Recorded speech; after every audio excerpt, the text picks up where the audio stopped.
Hello children, कुसुम ma'am की online class में आपका स्वागत है। प्यारे बच्चों, आज हम चौथी कक्षा की गणित की पाठ्य पुस्तक हंसते खेलते का चैप्टर 3 प्रत्यय और सायं में दिए गए सवालों को हल करना सीखेंगे। और इस चैप्टर पर ये मेरी सेकंड वीडियो है। इससे पहले भी मैंने एक और वीडियो बना रखी है। अगर आपने अभी तक वो नहीं देखी तो मेरे चैनल के ऑनलाइन स्टडी हब की प्लेलिस्ट में जाकर आप उस वीडियो को देख सकते हैं और सवालों को हल करना सीख सकते हैं। वीडियो को शुरू करने से पहले एक और बात बच्चों, अगर आपको मेरी वीडियो अच्छी लगे तो प्लीज़ इसको लाइक भी करें और अपने दोस्तों के साथ शेयर भी करें।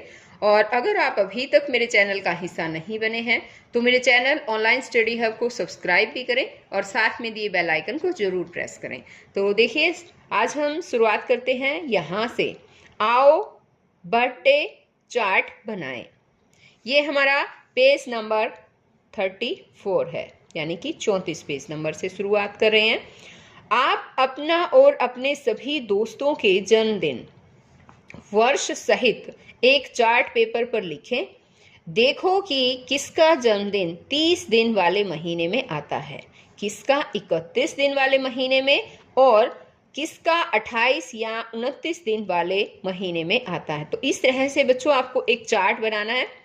कर्ण संख्या लिख रखी है, नाम है। कर्ण संख्या का मतलब है कि 1, 2, 3 जितने भी बच्चे हैं उस हिसाब से यहाँ पर आपको अपना नाम लिखना है। जैसे कि मैं अब लिख देती हूँ राहुल।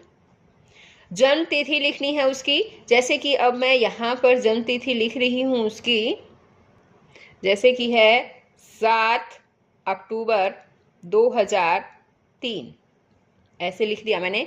महीने में दिन, अब जैसे कि उसकी जन्म तिथि क्या थी, 7 अक्टूबर, यानी कि अक्टूबर के महीने में हुआ है वो, है ना। तो उस अक्टूबर के महीने में कितने दिन आते हैं वो हमें देखना है। और पहले वाली वीडियो में मैंने क्या सिखाया था, इस तरह से बंद करके मुट्ठी, और मैंने आपको सिखाया था ना कि जनवरी, फरवरी, मार्च, अप्रैल का पता लगा सकते हैं। जो भी इन उठे हुए हिस्सों में जो महीने आएंगे उन महीनों में 31 दिन होते हैं और बाकी सभी महीनों में एक फरवरी को छोड़कर बाकी सभी महीनों में 30 दिन आते हैं और 30 दिन आएंगे, है ना, बोला था ना। तो देखिए, अक्टूबर में अब हम देखते हैं जनवरी, फरवरी, मार्च, अप्रैल, मई, जून, जुलाई और अगस्त, सितंबर, अक्टूबर। अक्टूबर इसके ऊपर आया ना, तो अक्टूबर में 31 दिन होते हैं। तो इस तरह से हम लिख सकते हैं महीने में दिन 31। अब ये भी देखना है कि लीप वर्ष है या नहीं है। तो अब पहले तो ये जानिए कि लीप वर्ष होता क्या है।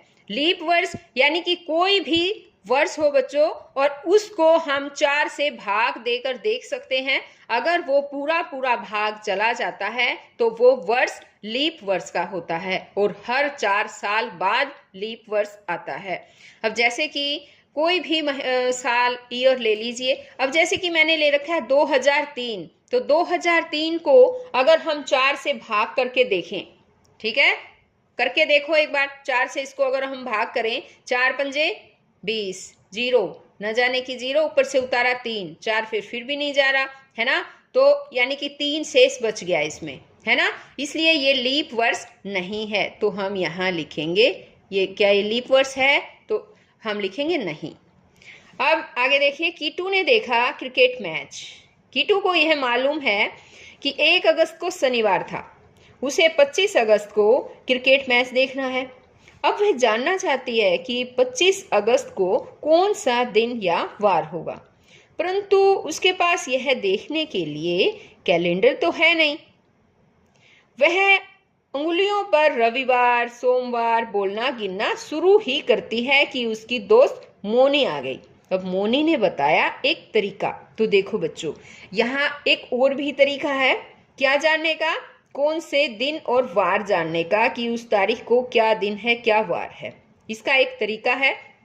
और यहाँ पर पहले ऊपर बताया गया किट्टू को मालूम नहीं था तो वो उंगलियों पर ही उसने गिनना शुरू कर दिया था। लेकिन अब मोनी इसको एक तरीका बताएगी। यहाँ देखिए, जैसे कि है शनिवार, 1 अगस्त को शनिवार है, फिर कैसे होगा, 2 को रविवार, 3 को सोमवार, 4 को मंगलवार, 5 को बुधवार, 6 को वीरवार, 7 को शुक्रवार, है ना। और 8 अगस्त को आएगा फिर दोबारा से शनिवार।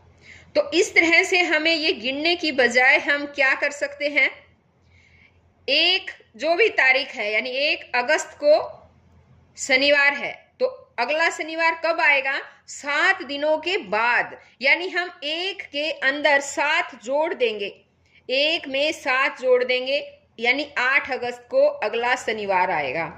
अब 8 अगस्त के बाद अगला शनिवार कब आएगा, उसके लिए भी हम फिर जमा 7 कर देंगे, इसी में 7 और जोड़ देंगे, ठीक है, 8 और 7 15, तो 15 अगस्त को आएगा। और 15 अगस्त में फिर हम 7 जोड़ देंगे, 15 और 7 22, तो अगला शनिवार 22 अगस्त का आएगा। इस तरह से हम कर सकते हैं, हमें उंगलियों पर गिनने की आवश्यकता नहीं है। अब यहाँ देखो इसने कहा है कि 1 तारीख को शनिवार, तो 7 दिन बाद फिर शनिवार होगा, है ना, जैसा मैंने समझाया वैसे ही कहा इसने भी। इसका मतलब 1 + 7 = 8 तारीख को शनिवार होगा, इसी प्रकार 8 + 7 15 तारीख को शनिवार होगा, तथा 15 + 7 = 22 तारीख को शनिवार होगा, और 23 को रविवार, 24 को सोमवार और 25 को मंगलवार होगा। आ गया बच्चों समझ में। 22 तारीख को देखो शनिवार हुआ, है ना, 22 को शनिवार, फिर 23 को रविवार, 24 को सोमवार और 25 तारीख को मंगलवार हो जाएगा। जैसा कि यहाँ पर इसने पूछा था कि 25 अगस्त को कौन सा दिन या कौन सा वार होगा, तो आंसर क्या आएगा हमारा, मंगलवार होगा। बड़े ही आसान तरीके से समझाया गया है ना। अब आगे देखिए, आगे है कि चर्चा करें। आप किसी माह की कोई भी तारीख लेकर देखें, क्या मौनी का बताया गया तरीका ठीक है। तो बच्चों आपको ये काम जरूर करना है। आप किसी भी महीने की तारीख को लेंगे और जिस तरह से मौनी ने बताया था उसी तरह से आपको करना है। मौनी का तरीका बिल्कुल सही था, है ना, तो इस तरह से आपको करना है। मान लो आपको यहाँ तो पीछे पूछा गया था 25 अगस्त किस दिन वार को आएगा, लेकिन मान लो हमें लगे कि 1 जून को मान लेते हैं, 1 जून को रविवार है, ठीक है, 1 जून को रविवार है। तो अब इसने पूछा है, मान लो पूछ लिया इसने कि 26 जून को कौन सा वार होगा, तो आप निकाल सकते हैं बच्चों, बताओ। देखो 1 जून को रविवार, तो 1 में 7 जोड़ दिया, यानी 8 जून को फिर रविवार हो गया, है ना। 8 में फिर हमने 7 जोड़ दिए, 8 और 7 15, तो 15 जून को फिर रविवार हो गया। फिर 15 में 7 और जोड़ दिए, कितने हो गए 22, फिर 22 तारीख को भी रविवार हो गया। और इसने पूछा है 26 जून, तो अब कितने रह गए 22 के बाद, 23, 24, 25 और ये 26, है ना। तो यहाँ इनको हम वैसे ही काउंट कर लेंगे। देखो 22 को रविवार आया था, फिर रविवार के बाद क्या आता है, सोमवार, मंगलवार, बुधवार, वीरवार, तो 26 जून को कौन सा वार होगा, वीरवार होगा।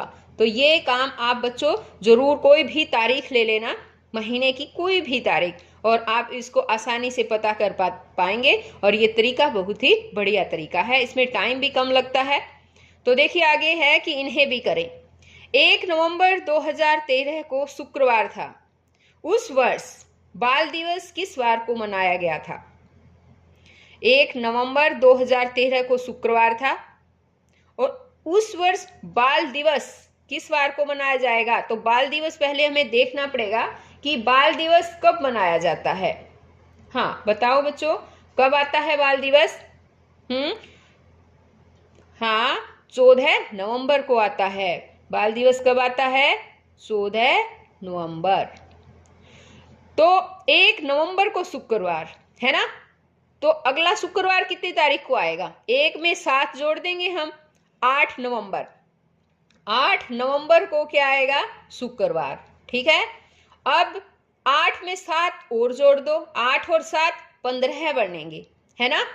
15 को शुक्रवार होगा, लेकिन हमें तो 14 नवंबर को देखना है, तो हम 15 से एक बैग यानी शुक्रवार से एक दिन पीछे क्या होता है बताओ, वीरवार, तो वीरवार होगा। या फिर हम ऐसे भी कर सकते हैं, 8 के बाद 9, 10, 11, 12, 13 और 14 ये तारीख ले लेते हैं। अब हमें पता तो चल गया कि 8 तारीख को क्या है, शुक्रवार है। अब 9 को शनिवार, फिर रविवार, सोमवार, मंगलवार, बुधवार और 14 तारीख को वीरवार। तो 14 नवंबर को क्या वार होगा बताओ बच्चों? वीरवार। तो यहाँ पर हमारा आंसर आ जाएगा वीरवार। 14 नवंबर को वीरवार होगा। आगे इसी तरह से 1 जनवरी 2013 को मंगलवार था। उस दिन गणतंत्र दिवस, उस वर्ष गणतंत्र दिवस किस वार को मनाया गया था? ठीक है, तो गणतंत्र दिवस कब आता है बताओ? कब मनाते हैं? 26 जनवरी, है ना? 26 जनवरी को गणतंत्र दिवस मनाते हैं। 1 जनवरी को मंगलवार। तो अब देखिए 1 जनवरी को मंगलवार, एक में हम 7 और जोड़ देंगे, कितना हो गया? 8 जनवरी। 8 जनवरी को क्या होगा? मंगलवार। 8 में फिर हम 7 और जोड़ देंगे, 8 7 15। 15 जनवरी को मंगलवार। 15 में फिर 7 जोड़ दिए हमने, यानी कि 22 जनवरी। 22 जनवरी को फिर मंगलवार, है ना?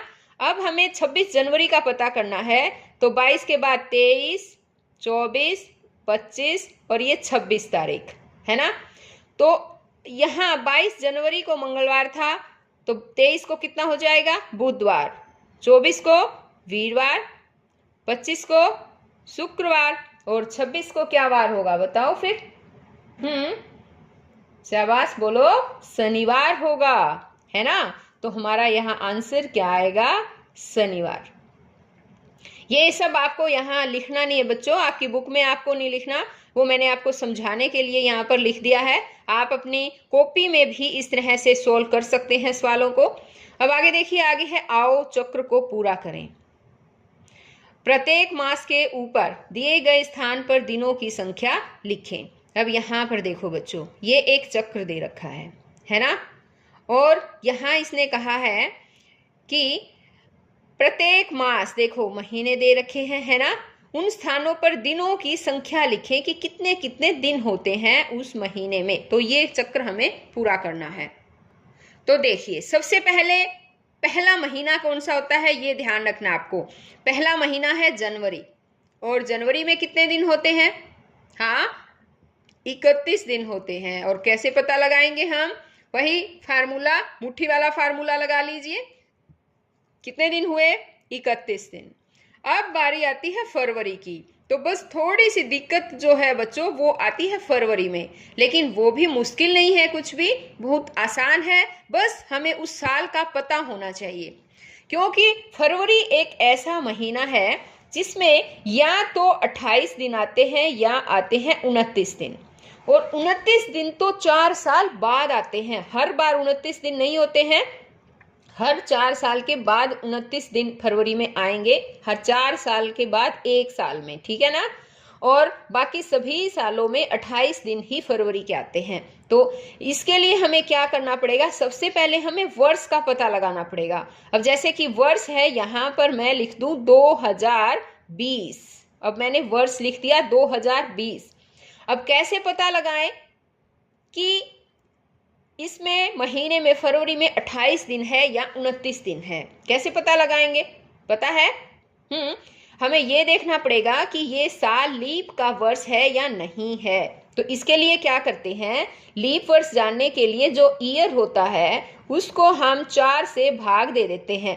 अगर वो पूरा पूरा भाग जाता है तो वो लीप वर्ष होता है, और अगर वो पूरा पूरा भाग ना जाकर कुछ शेष रह जाता है भाग करने में, तो फिर वो साधारण वर्ष होता है। आ गया समझ में? देखो अब करके देखते हैं। 4 पंजे 20, ऊपर से उतारा 2, न जाने की 0, ऊपर से उतारी 0, 4 पंजे 20, ये तो पूरा पूरा भाग चला गया, 505, है ना? तो पूरा पूरा भाग चला गया, इसका मतलब है वर्ष 2020 लीप का वर्ष है। और लीप के वर्ष में फरवरी माह में 29 दिन होते हैं। अब है मार्च। मार्च में होते हैं 31 दिन। अब अप्रैल में कितने होंगे? अप्रैल में होते हैं 30 दिन, और मई में होते हैं 31 दिन, और जून में होते हैं 30 दिन, और जुलाई में होते हैं 31 दिन। अब एक और ये भी ध्यान रखना है बच्चों, ये 2 महीने जुलाई और अगस्त, जुलाई और अगस्त दोनों ही महीनों में 31 दिन आते हैं। वो मैंने आपको बताया था। ये देखिए, ऐसे मुट्ठी बंद करके देखिए, जनवरी जो जो ऊपर आएगा उन महीनों में 31 दिन, बाकी जो नीचे आएंगे यहाँ नीचे वाले हिस्से में वो 30 दिन के होंगे। तो जब हम करते हैं जनवरी, फरवरी, मार्च, अप्रैल, मई, जून, जुलाई, तो जुलाई भी ऊपर आता है और अगस्त भी यहाँ पर ऊपर आता है, इसलिए दोनों ही महीनों में 31 दिन है। ओके, अब है सितंबर, उसमें 30 दिन आते हैं, अक्टूबर में 31 दिन होते हैं, नवंबर में 30 दिन होते हैं और दिसंबर में 31 दिन होते हैं। इस तरह से ये जो है चक्र पूरा हो गया। अब यहाँ पर देखिए, ये इसने कहा था हाँ यदि लीप वर्ष है तो 29 दिन वरना 28 दिन, तो ये तो हमने सोल्व कर दिया। अब आगे देखिए, सोचें और बताएं। सही उत्तर पर सही का टिक यानी कि सही का निशान लगाएं। एक वर्ष में 30 दिनों वाले महीनों की संख्या होती है। कितने महीनों, 30 वाले दिनों की कितनी संख्या होती है बच्चों, बताओ। हाँ, काउंट करके बताओ, शाबाश। तो यहाँ पर 30 दिन वाले महीने होते हैं बच्चों 4। और कौन कौन से महीने होते हैं बताओ? अप्रैल, जून, सितंबर और नवंबर। और ये मैंने अपनी पहले वाली वीडियो में आपको समझाया भी था और आपको याद भी रखना है। अब आगे है, वर्ष में 31 दिनों वाले महीनों की संख्या कितनी होती है? तो देखो बच्चों, आपको पता है कि 12 महीने होते हैं एक साल में। उन एक साल में से 30 वाले महीने 4 होते हैं, है ना? और बाकी कितने महीने बच गए बताओ? हाँ, 8 महीने बच गए, है ना? और अगर 12 में से 4 निकाल देंगे तो 8 ही बच गए। अब 8 महीने बच गए 31 वाले, लेकिन उसमें एक फरवरी का भी महीना ऐसा है जिसमें 28 या 29 दिन होते हैं, है ना? तो एक महीना वो निकाल दो, कितने रह गए? 7। तो वर्ष 31 दिनों वाले महीनों की संख्या होगी 7। आंसर होगा ब।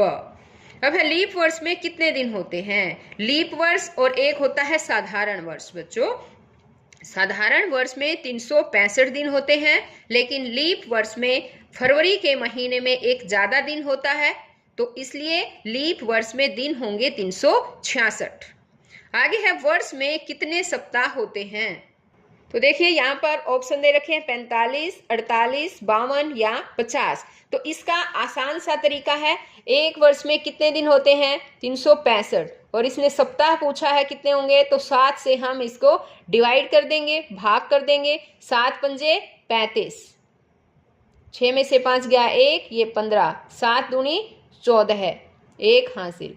तो लगभग 52 सप्ताह होते हैं। तो हमारा ऑप्शन होगा यहाँ पर स, 52 सप्ताह। एक साल में 52 सप्ताह होते हैं। आगे, लीप वर्ष के कौन से महीने में दिनों की संख्या 29 होती है? तो बताओ बच्चों, अभी पूरी वीडियो ही मैंने इसी पर समझाई है, आपको याद भी होना चाहिए। 29 दिन वाला कौन सा महीना होता है? फरवरी का महीना। तो यहाँ ऑप्शन हमारा ये होगा। तो बच्चों, आज इस वीडियो में केवल इतना ही। नेक्स्ट वीडियो में मैं आगे जो सवाल दिए गए हैं उन सवालों को हल करना सिखाऊंगी। तो हम फिर मिलते हैं एक नई वीडियो में। तब तक के लिए बाय बच्चों।